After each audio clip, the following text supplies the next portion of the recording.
Ahoy, ketemu lagi teman-teman di channel Misteri Sumatera. Hari ini kita masih membahas tentang misteri Kerajaan Haru pertama. Dan ini adalah episode ke-8. Oke teman-teman, di episode ke-8 ini kami sekarang berada di posisinya di Pulau 9. Seperti diketahui, Pulau 9 ini adalah masih bagian dari kawasan Teluk Haru. Di Teluk Haru itu ada 2 pulau, Pulau Kampai dan Pulau 9. Nah teman-teman, ini perahu dari Pulau 9 ke Teluk Haru, pelabuhan Teluk Haru di Pangkalan Susu. Nah ini transportasi perahunya teman-teman, murah, nggak mahal kok. Nah, yang ingin kami sampaikan, kenapa kami mengajak teman-teman ke sini? Karena memang kisah Kerajaan Haru sebenarnya tidak akan pernah melupakan 2 pulau yang ada di kawasan Teluk Haru ini, antara Pulau Kampai dan Pulau 9. Di episode ini, kenapa kami ingin di Pulau 9? Karena kami ingin menceritakan sebuah kisah di mana di tahun 1519, dari catatan yang kami baca, kami pelajari dari buku Aceh Sepanjang Abad edisi pertama yang ditulis tahun 1980 oleh Muhammad Said,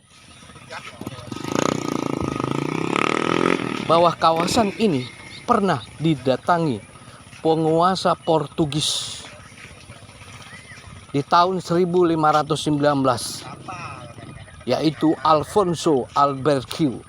Oh ya teman-teman, sebelum kita melanjutkannya, kami melanjutkan kisahnya. Jika teman-teman melihat apa yang di depan teman-teman ini adalah PLTU Batubara Pangkalan Susu. Dan itu adalah kapal-kapal tugboat yang mengangkat batubara. Oke teman-teman, dan hanya ingin disampaikan bahwa kapal-kapal besar yang ingin memasuki kawasan Teluk Haru ataupun tugboat ataupun kawasan ini juga dilalui oleh kapal tanker LNG untuk mengambil gas ke Teluk Haru, dia harus melewati kawasan ini. Itulah kenapa kami berada di Pulau 9. Sekali lagi, kawasan Pulau 9 ini adalah pintu gerbang, pintu masuk kapal-kapal besar dari dahulu kala untuk masuk ke Teluk Haru dan terus hingga ke konon ke Kerajaan Haru di hulu Sungai Besitang. Semua masuk dari sini. Kapal-kapal besar tidak bisa masuk ke Pulau Kampai dari Pulau Kampai.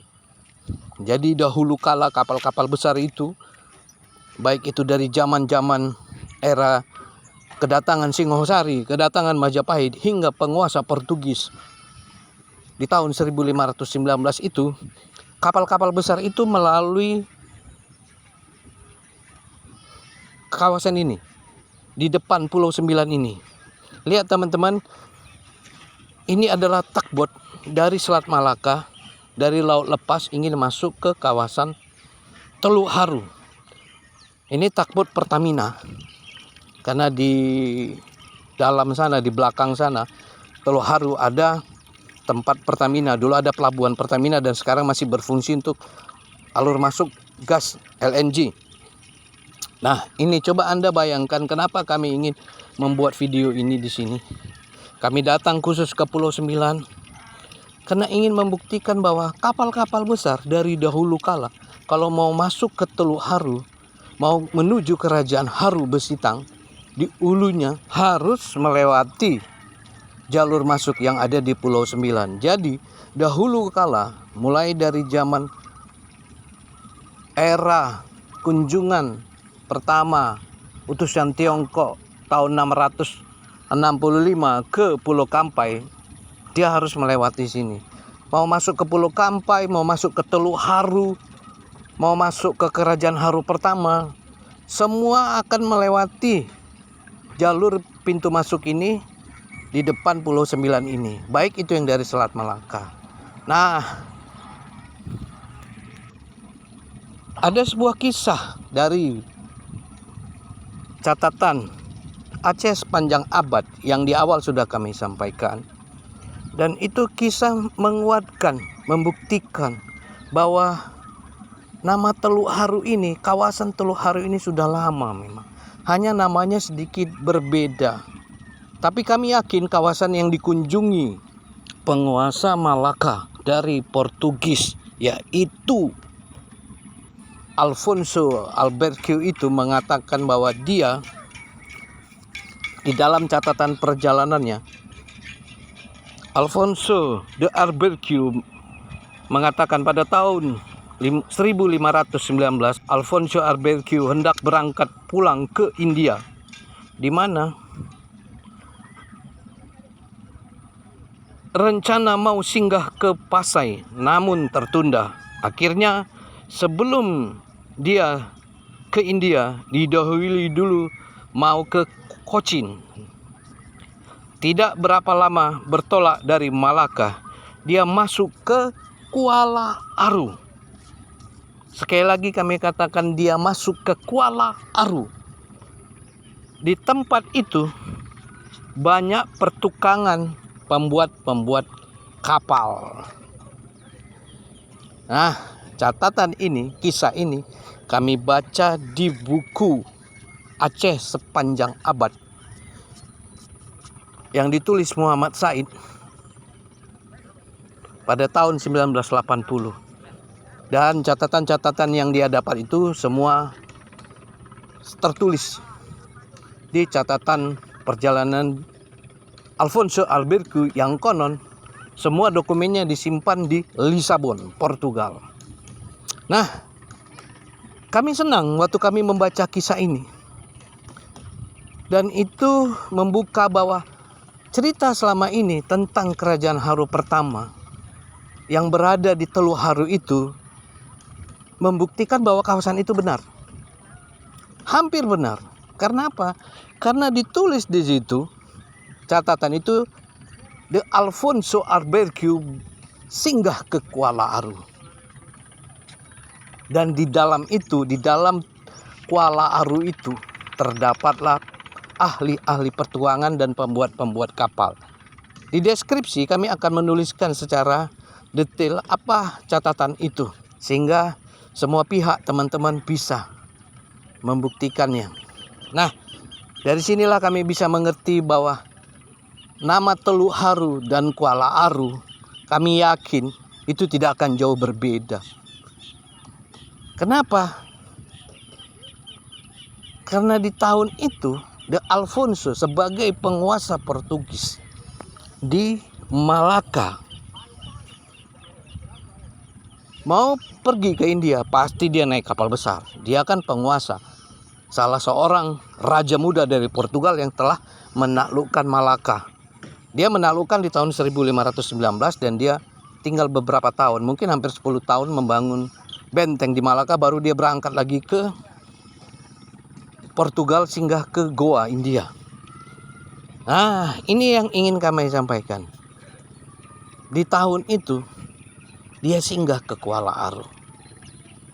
Sekali lagi, kami yakin yang disebut Kuala Aru itu pasti tidak akan jauh beda yang dengan nama Teluk Haru. Karena sekitar 200 tahun kemudian Belanda menggunakan kawasan ini juga untuk mengeluarkan minyak dari pertambangan minyak yang ada dahulu kala di Pangkalan Berandan dan juga di kawasan Pangkalan Susu.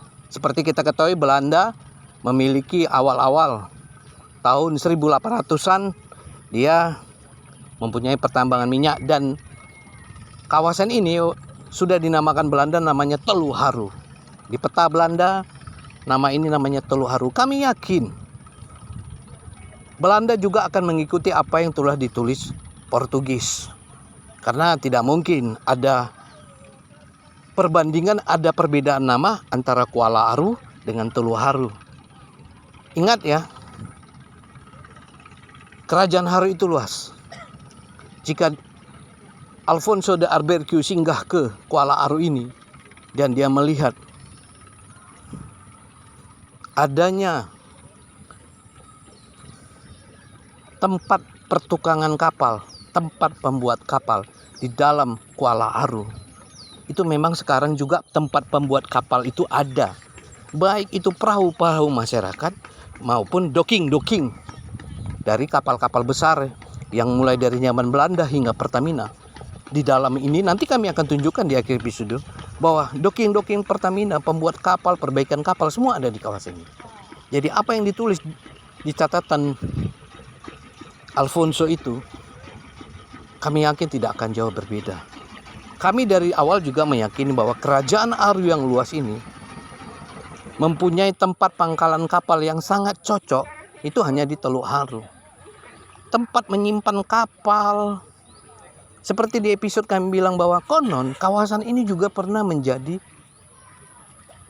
tempat armada ketiga, armada laut kerajaan Majapahit untuk menjaga Selat Malaka. Karena dari seluruh kerajaan Haru, luasnya yang dari Tumihang sampai ke Rokan sana, cuman Teluk Kuala ini yang sangat cocok menyimpan kapal, teman-teman. Membuat kapal, menyimpan. Kalau Anda berkunjung ke sini, apa yang ditulis di Alfonso Albuquerque itu di Kuala Aru, sekali lagi di Kuala Aru terdapat pembuat kapal. Dan itu sampai sekarang di sini ada. Karena tempat ini cocok, teman-teman. Tempat ini strategis.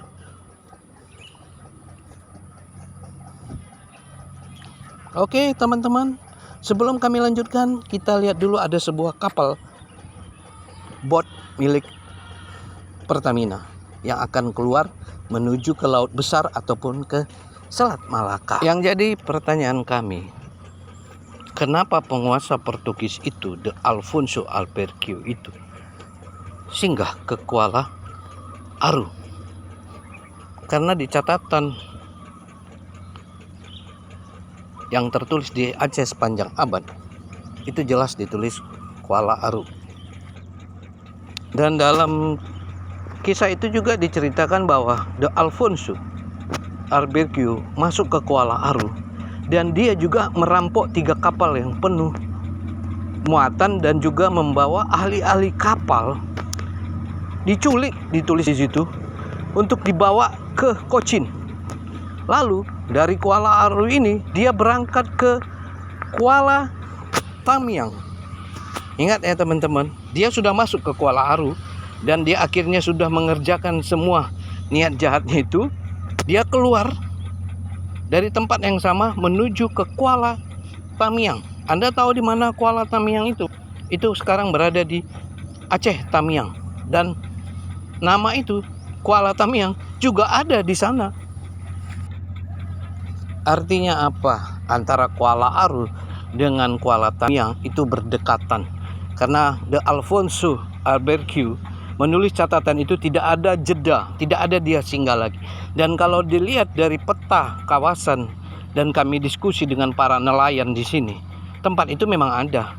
Dan itu perjalanannya ya lumayan jauh dan itu saling terhubung. Menguatkan bahwa luasnya kerajaan Haru di tahun 1519 dalam kunjungan penguasa Portugis ke Kuala Aru ini membuktikan kawasan ini sangat strategis dan sangat penting. Begitu luasnya kerajaan Haru. Kenapa Portugis de Alfonso Albuquerque harus singgah dan masuk ke Kuala Aru dan dia melaksanakan semua keinginannya dan dia masuk lagi ke Kuala Tamiang. Itu artinya apa? Sampai sekarang kawasan ini juga masih strategis. Masih penting. Itulah kami sangat yakin dari dahulu kala, dari awal bahwa ekspedisi Pamalayu, Singhasari, Majapahit hingga kami menemukan catatan perjalanan de Alfonso Albuquerque, penguasa Portugis yang telah mengalahkan Malaka, singgah ke Kuala Aru. Tempat ini memang strategis. Oke, teman-teman. Sekarang kita lanjut ke episode kisah ini, bahwa kami sekarang dari Pulau 9 perjalanan kami ingin ke pelabuhan di Teluk Haru, yaitu pelabuhan Pangkalan Susu. Kami ingin menunjukkan di mana pangkalan-pangkalan pembuat kapal itu, baik perahu kecil, kapal besar, dari dahulu sampai sekarang. Oke, teman-teman, ini perjalanan kami melewati Teluk Haru yang dahulu kala bernama Kuala Aru di waktu penguasa Portugis di Malaka pada tahun 1519 berkunjung ke kawasan ini sebelum pulang ke India. De Alfonso Albuquerque, itulah namanya.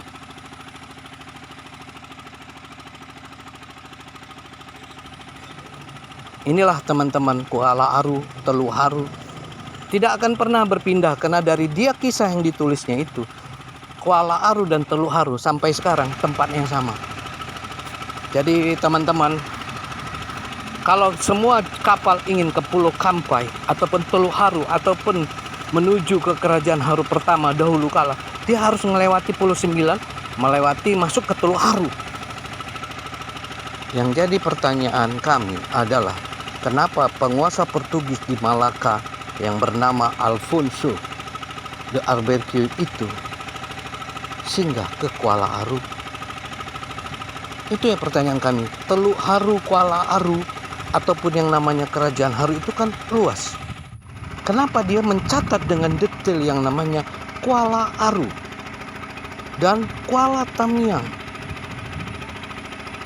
Sampai sekarang yang dekat dengan Kuala Tamiang itu cuma Teluk Haru ini. Karena ini masih satu bagian dalam zaman itu Kerajaan Haru. Dan dengan kisah kunjungan penguasa Portugis di Malaka, De Alfonso Albuquerque ini ke tempat ini meyakinkan kami bahwa memang di zaman itu pusat Kerajaan Haru pertama itu masih di kawasan ini, yaitu di hulu Sungai Besitang. Karena penguasa Portugis ini yang baru menaklukkan Malaka ini, dia mengetahui betul tempat ini. Karena itu dicatat, itu yang menjadi pertanyaan kami. Dan kami yakin pusat Kerajaan Haru pertama itu belum berpindah ke kawasan Deli Tua. Karena dalam perjalanan De Alfonso de Albuquerque, dia tidak sebut tempat lain kecuali Kuala Aru lalu Kuala Tamiang. Kami sudah melakukan banyak observasi di antara kawasan Teluk Haru ini dengan di Kuala Tamiang itu jauh. 8 tahun, 5 tahun yang lalu kami sudah sering hilir mudik di Kuala Tamiang, Kuala Manyapayat di kawasan Aceh Tamiang. Sehingga begitu kami membaca kisah ini, kami mengetahui betul titik itu di mana. Dan kami meyakinkan ternyata apa yang ditulis di dalam buku Sari Sejarah Serdang oleh Tuanku Tengku Lukman Sinar di tahun 1971 ditulis bahwa Kerajaan Haru pertama itu masih ada di hulu Besitang dan belum berpindah. Kisah di dalam buku Tengku Lukman Sinar juga mengatakan ada kisah juga perpindahan Kerajaan Haru pertama ke Kerajaan Haru kedua di Deli Tua. Ada sebuah kisah yang banyak tidak tercatat yang ingin akan kami sampaikan. Ingat, De Alfonso, penguasa Portugis yang telah menaklukkan Malaka, tidak akan sembarangan menulis kawasan singgah pertama dia ke Kuala Aru. Begitu luasnya. Konon Kerajaan Haru itu dia hanya singgah dan mencatat dengan detil Kuala Aru dan Kuala Tamiang. Oke teman-teman, sebentar lagi kita akan sampai di dermaga perahu-perahu nelayan dan angkutan ini di Teluk Haru, di tepi laut namanya di Pangkalan Susu. Nah, kami ingin menyampaikan bahwa untuk membuat perahu-perahu itu di kawasan ini. Nah, ini adalah kawasan yang strategis untuk membuat perahu-perahu kecil ataupun perahu-perahu besar. Jadi di mana-mana yang namanya pelabuhan yang masih hidup itu dahulu kala pernah digunakan. Oke, teman-teman bisa lihat nih, ini perahu-perahu nelayan yang dibuat juga di kawasan-kawasan Teluk Haru ini juga. Nah, yang di belakang ini agak ke belakang dari Teluk Haru tadi. Ini adalah docking dan tempat kapal-kapal tanker. Itu ada kapal besar yang bersandar di kawasan ini. Jadi Teluk Haru ini, baik yang di depan maupun di belakang teluk, memang bisa menyimpan kapal-kapal besar. Kawasan ini memang strategis untuk membuat dan bersandar kapal-kapal besar, perahu-perahu raksasa dari zaman dahulu kala. Jadi apa yang ditulis penguasa Portugis di Malacca, de Alfonso Albuquerque itu tidak salah. Karena Belanda juga menggunakan ini jauh. Hingga sekarang Pertamina juga menggunakan kawasan ini. Ingat teman-teman, sejarah itu selalu berulang dengan pola yang sama di waktu yang berbeda. Polanya tetap sama, waktunya yang berbeda. Jika dulu perahu besar pakai layar, sekarang pakai mesin. Oke teman-teman, mungkin sampai di sini dulu episode ini. Jangan lupa like, komen, dan subscribe. Ikuti episode kami tentang misteri Kerajaan Haru selanjutnya. Ahoy!